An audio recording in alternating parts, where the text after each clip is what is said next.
What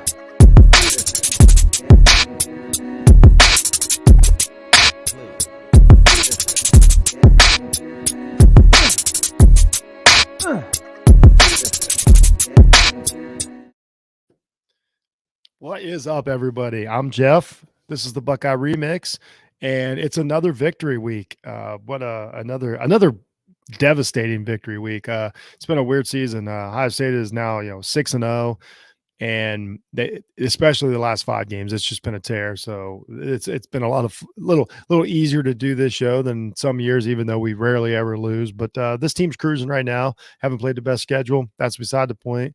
But it's been fun. So we're gonna kind of talk about the latest dismantling of the Michigan State Spartans. Ohio State wins 49-20.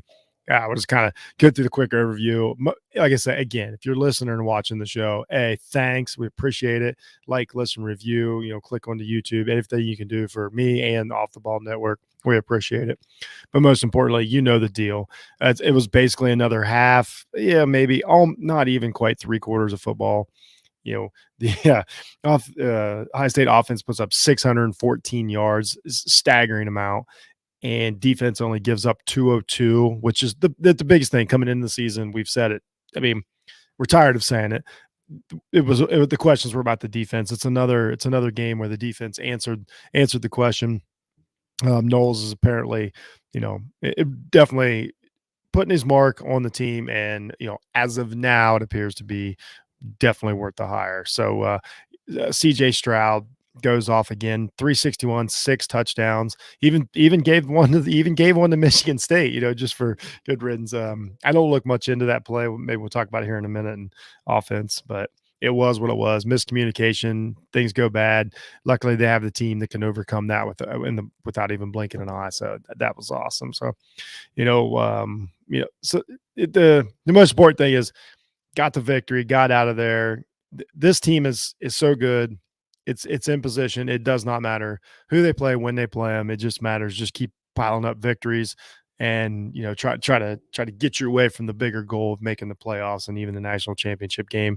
But to beat Sparty like this on the way still feels good. So we'll get into some knee jerks here. We had a great show last week with Mo, and we went over some of the bigger picture stuff. This week is just one of my classic recaps of the game. Some of the knee jerks. Number one, we're going to start with the negatives. I know I'm a negative fan. I'm always looking at the downside. I'm always looking for the skies falling. And we discussed that a lot on Twitter this weekend, because there's negativity anytime things aren't perfect. And I'm like, there's 2 things that factor into that. This is what it's like in a year when we don't beat Michigan the year before. It's like, I don't care how good the team looks. I don't care how how good they're playing. It'll be 3 years since we, beat Michigan at the time that game kicks off this year. So I'm going to sit here and tell you right now that it gives you a bad taste in your mouth. Nothing's going to be good enough the next year until, the last game of the season when we erase that feeling. But that's part of the truth of it. It just is. That's how we feel. We don't want to let our foot off the gas pedal. We don't want to let up focus one bit. I know fans aren't out there playing. This is how we feel. I'm just explaining to you where I come from. But the biggest. So again, talk about the negative first. The cornerback situation is real. Everybody saw it. Everybody watched it. And I know they only gave up 202 yards. They regrouped. It still looks a little clunky out there. And I keep saying that Ohio State is fine unless they play a really good quarterback. And I know that I'm not just joking when I say that, because it is possible you can play the whole season and not play one of these elite quarterbacks. Like it can happen. Maybe they won't have a Bryce Young or any of these, or a Hooker or any of these guys. Maybe they don't ever have to deal with that, and that's fine. That's a great problem to have. But I worry about the depth at corner, and I worry about some of the techniques and stuff. And I still believe that a true great passer, like if we played against CJ Stroud, I think he could get us at corner. It's hard to prove that because our schedule just been so weak, and the quarterback play just hasn't been that great. So we're not going to learn it against Iowa. I'm not sitting here telling you that we're going to automatically beat Iowa in 2 weeks. I'm just simply saying we're not going to find out, about the secondary against Iowa. And again, it may not come up this year. It's just a knee jerk that that's one of my nitpicks. I'm a little concerned about, the edge of the defense. So we'll see. Another one, Stroud, I beat this into the ground. I'm not sitting here telling you that he's not a a tough kid or whatever. I still have a concern that the physicalness, it almost looks now that he's got this machine running so well that he's just kind of checked out of like there's no reason for me to get hit. And I know that's a theory, and I see these quarterbacks get hurt all over the country for these good teams like Kansas, and I get it. I totally get the side of like, you know what? Why do I want Stroud to get hit when he doesn't need to? And all it can only lead to bad things. So I have relaxed on that a little. I still just am a little nervous just because I've seen so many, of the say some of the Big 12 teams and stuff over the years, or some of these air raid offenses to where the quarterback just sat there and ran the system and ran it well and picked everybody apart. But then when they played a team like Ohio State or a really physical team, quarterback got banged up a little, got a little rattled. It still scares me. So I'm just putting it out there. I don't want to back off of that, even though he had a really great, we'll talk about some of the upsides when we get to the offensive grades, but I'm still a little nervous about how physical he wants to be in the pocket. And maybe it's just Day saying, we don't care what Jeff says. We're going to do it this way. Everything's fine. CJ will take off if he needs to. I really hope that's the truth. And it very well could be. Another one, I don't think we can get where this team can get where it wants to be with just one of these running backs. I really think we need both Williams and Henderson healthy. I don't feel that either one of them were as dynamic as some maybe even a Dobbins was in the past. I don't think either one of them's quite at that level just to carry a team, for weeks, especially when we get to these, the last 4 or 5 games here that are going to get much tougher on defense stuff. I see Henderson out there. He ran much tougher. I shouldn't say he ran much tougher like he hasn't been running tough, but he really ran physical and punished, some guys the other day and ran hard. Got dinged up a little, but I think he's going to be all right. But that's part of being a running back, and we know what Williams can do. We saw the week before, how I really think I need both of them together to really keep this offense humming like it needs to be. I don't think just one of them is gonna carry us where we need to go. But not a concern, just reality. Another one is Marvin Harrison Jr. actually the best offensive player on the team. That guy is amazing. It's crazy when these recruits come in and they're so highly touted, they got these high grades and everything, and then they're better than that. Like, somebody said on my feed, why should this kid have to play another year of college football? I'm glad he does, but he sure doesn't have to. He is NFL ready. Honestly, is Marvin Harrison Jr., if he comes out tomorrow, might be the number one wide receiver pick to the NFL draft. He is spectacular. He is just a prototype great receiver. Made one of the greatest touchdown catches I've seen with that kind of, I don't know, the jump in the air gymnastic, but then like casual touchdown towards. It was just amazing. Another great game from him. It's just it's fun to see. All the receivers are playing great. I just think Harrison, I'm just saying specifically as talent level, seems like he's just a step above everybody. And then another one, as far as like, we're watching these games, and their guy got 2 combined knee jerks here. And Ryan Day, the second half of these games they're blowouts, which is fantastic. The second and third string are getting in, but then he's not playing the game. And I get these are nitpicks. These are what podcasters do. That's why I'm not the coach of the High State Buckeyes. I think it's a mistake because we don't know when we need that player to be able to run the full scheme of the offense when it matters. The running backs of like Dallin Hayden's got a pretty good run, but like McCord really handcuffed, not allowed to do a lot. I've seen guys like Haskins, over the years, against Michigan. We've seen Cardell Jones, the most famous of it all, step in. I don't know if anybody, like, we forget about how great Kenny Guyton was when Braxton Miller went down. We see these guys have to step in and be able to pick up right where the guy before him left off. The guy before him is always great. And I'm just saying that, like, go ahead and let the guy go. I don't, if you accidentally score 70, you do. That's not your problem to fix. Nobody will take it easy on you whenever they get the chance. So that's something I think is a little bit of a mistake. I think they got to let the next guys run, really let them get some real playing time, some good snaps. But again, I'm not the coach of the Ohio State Buckeyes. Ryan Day is. He's doing a fantastic job. So you're not better off if I'm doing it. So that's fine. And then to sum up with that, no, I don't feel bad for doing this to Michigan State 2 years in a row. They've ruined three of the, what could have been the greatest seasons Buckeyes have ever had, maybe four. I think it's four that they've stolen from me a chance to win a national title. So anytime that we can beat Sparty like this, I'm fine with it. I just want everybody to know I'm totally fine with it. So anytime this happens, I'm completely fine with it. So that's it. That's really all my knee jerks. It's another blowout victory.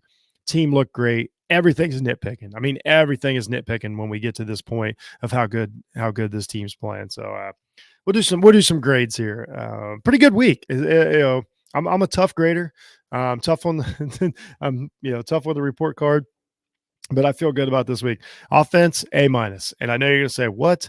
49 points. Stroud had a fantastic game, 614 yards. Shout out to 614. That was pretty cool. But we did give the other team a touchdown. And only 5 for 11 on third down, some things like that.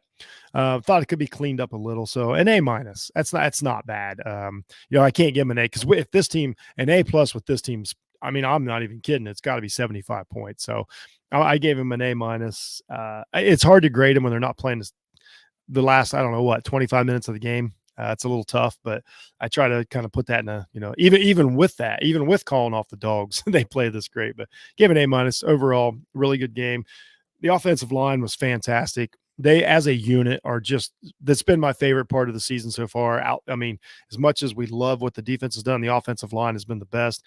Shout out, Jay Stevens is going to have me on the show, Locked On Buckeyes again. Everybody go check that out. Subscribe to that. We're going to be on there. And we're going to be grading the offense and defense out. And the offensive line is going to do very well in my book. Let me tell you that. They played really, really great. They're moving as a team. They're creating these, the gaps are creating. They're letting the running back have vision and see and get to the next level and not think as much about the defensive line. I think honestly, the offensive line's been good the last couple of years, but I always felt that the running backs have to think a little more about the line of scrimmage and getting through that and getting stumbled up with. But this year it's not like that. These guys are hitting the hole. The hole's there.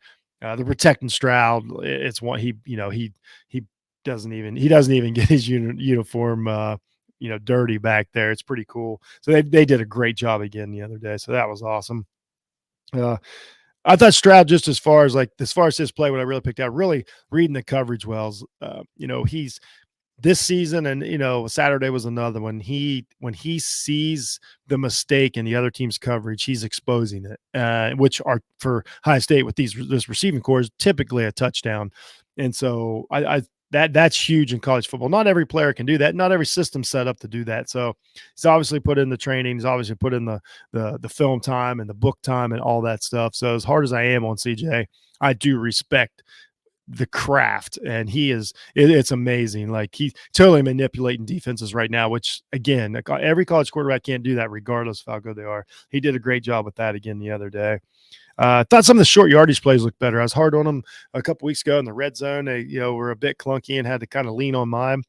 Some of the stuff that they're doing with the tight ends and packages and and flooding zones and things like that, and getting these short yardage plays and having options and making people think that. You look at the last touchdown, Stroud threw to G. Scott was a perfect example of, looks like a dead play. It looks like one of those where Stroud's going to maybe throw it out of bounds or just jog out of bounds. It's a touchdown, things like that. I thought they did some pretty creative stuff in the short yardage running game and passing game. So that was something that stood out. I want to look at more film on that. Haven't had a lot of time, but just overall, when I'm watching, I'm because you're going to need that. You are absolutely going to need those, we'll say it's first and goal from the 9 situations like that. You're going to have some huge ones coming up in the future, and you got to have those plays in place to, or whether a 2-point conversion or something like that, you're going to need it. I love to see them run those successful. It was pretty cool. So overall, offense, great for you. A minus this week. Defense, I gave defense an A. And the reason they didn't get an A plus is because you got to leave some room. They gave up 202 yards. One of the It's 20 points, but they gave up really one touchdown basically. They got another interception, a big interception that changed any momentum that Sparty was trying to get early, which was awesome. So shout out to Ransom for that. He played a really good game. He was kind of all over the field. I like seeing these safeties get to where the ball is and get to the spot, because that's the defense working, and that's what I really like to see. Again, very good tackling, which is something, honestly, not to pick on the guys, because some of these guys were there. The last couple of years have been atrocious, and plays that used to be a slip tackle and get another 15 are sure tackles now. They're getting off the field. They held Michigan State to 3 for 11 on third downs. They never even tried for a fourth down. They really just stifled them. As far as, I mean, the yards per play, was low. It's just overall very, very good game. And the note that I see, like, that I wrote to myself of what they're doing, there's not much of a stat for it. Like, we talked about all year, this is just a different type of defense. We don't have Chase Young coming off the edge and sparing people in the back and causing all this havoc. That was awesome. There's nothing wrong with that. I'm not saying that guy can't be there, but the way that they're collapsing the pocket and there's just no space there. I think last year was probably the worst, as far as you might get pressure, but if only one guy got pressure and the guy beside him didn't, there was a gap, and so it was actually kind of counterproductive. This is like they get the push. That they basically create a human wall there. There's nowhere to escape to. So the tackles for losses are up, or the running back just has nowhere to go. Really, really, really slows down the big plays. Just yeah, again, there are next gen stats out there for this kind of stuff, but just in general, like, yeah, it doesn't show up as a sack or anything. But man, when you watch it, you're just like, wow. And that bothers quarterbacks so much, to have all that action in front of them and that entire wall coming at them, from every direction. And that's Knowles, that's in a nutshell, and it's working great. And it is really, no quarterback has been comfortable back there yet, and it showed. So that was awesome.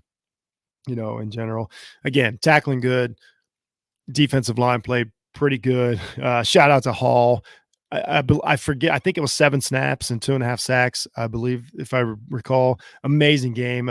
Really, really a presence in the middle, but overall, good job by the defensive line and the rest of the defense. Next, coaching. I gave him an A. This team was ready. First road game, all the hype. No chance for Michigan State to win. Blah blah blah blah blah blah. Kind of a boring start time. Nothing major going on. Just it could have been just business-like. And last week there, I thought they were a little clunky against Rutgers. No, they came out ready to play. I mean, if Stroud doesn't throw that pick six, this game is well out of hand in the first quarter. So that's all I care. Team's ready to play, and then especially when you don't have a player, like you don't have Mine Williams. All right, we'll figure it out. You know what I mean? We'll keep running like we need to. So when guys are down or guys are out and things like that, the next guy's ready, which coaching, the defense is getting faster and more reactive and more, responsive. It's becoming second nature to them, muscle memory. So that's a great job by Knowles. I thought it was called well on both sides. Day could have called whatever he wanted that day, but so it is what it is. So I gave him an A, because we'll save the A plus for a perfect game. But fantastic job, I thought, all around by the team this week. Resounding victory over. So I'd say a couple things. If I'm we'll get to that final thoughts anyway. That's the team grades. I know I'm all over the place. You guys know it is out exciting victory week. Let's kind of go to final thoughts here. I got a few of them. Hey, did Tucker sign the best contract in football? Outside of Matt Rule, who just is making, I think, $1 million a month for the next 4 years. This team's Michigan State's not that good. It's just a Michigan State podcast. I don't know what goods you found in this game. They had a few athletes out there like they always do. I mean, good players that could play for most teams in the country, but just really a bad looking team compared to how good they were last year. Very concerned. I think that was their 4th blowout loss in a row. So I was going to say is good job for Tucker getting his money when he could. I think he's a good coach. I just don't think this is a good team. I already talked about, Michigan State deserves it anytime it happens. And what I did, here's a final thought, and I don't know if this is true. it appears that this Ohio State team is all in for the late season run. They're not risking anything through the season. They're kind of managing some guys. They're being very careful with injuries. They are all in the late season run. That's odd to see in college football because it's so risky because every win and every loss is so magnified. But they appear to be it. This team appears to be like we are we are we are saving some ammo for the last 4 games of the season or whatever. So it's going to be very interesting, the all or nothing mentality, how it works out. But it's obvious now that that's what's going on. Another one, probably the biggest thing of the week, and I seriously, I'm not trying to chastise anybody or tell you you're wrong or whatever, but it's this obsession that we as Ohio State fans have with the AP or the coaches poll rankings, mostly the AP rankings, about just where Alabama's at, where Georgia's at, where Ohio State's at. It's, to me, like, it's an irrelevant poll. The AP doesn't matter anymore. And I'm not saying you want to drop the 25 or whatever. So I have saw some really smart stuff about people explaining why, like, it does matter as far as recruiting and all that. I don't know how much it does. The obsession with it's a little weird. I mean, maybe we just need to relax a little, enjoy how good this team is. We have played the fact of the matter is they're waiting for Ohio State to play Penn State. That's what the voters are waiting on. Cut and dried. I'm not saying it's right. I'm not saying it's wrong. I'm just saying that's what's going on. So I'm not gonna get caught up in the constant debate of it and the constant uproar, because I know that's the game they're playing. And then when I'm telling you right now, if the college football rankings, the playoff rankings came out, the official ones, Ohio State would be number one. I don't even doubt that for a second. So we'll see what happens. It's kind of reminds me of 2019 in this situation. So I wanted to get that off my chest of like, let's just take a week and enjoy whatever rank we are. There's absolutely nothing that can keep Ohio State out of the playoffs if they just went out. I don't worry about the rankings. I don't care where they're at. So, and that's just me. I'm not saying don't do it. I'm just saying I kind of don't get it, and maybe let's take it back a notch. That's all. So, I think that's it. Chill on the rankings. Team's great.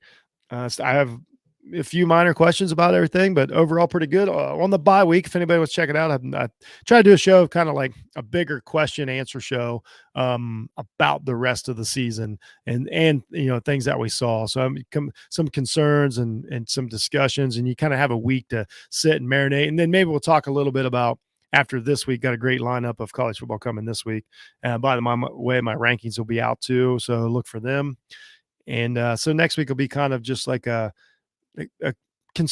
question answer segment, just to get a feel for where we're at going forward the rest of the season. So that's it. Great victory by Ohio State. We appreciate it as always.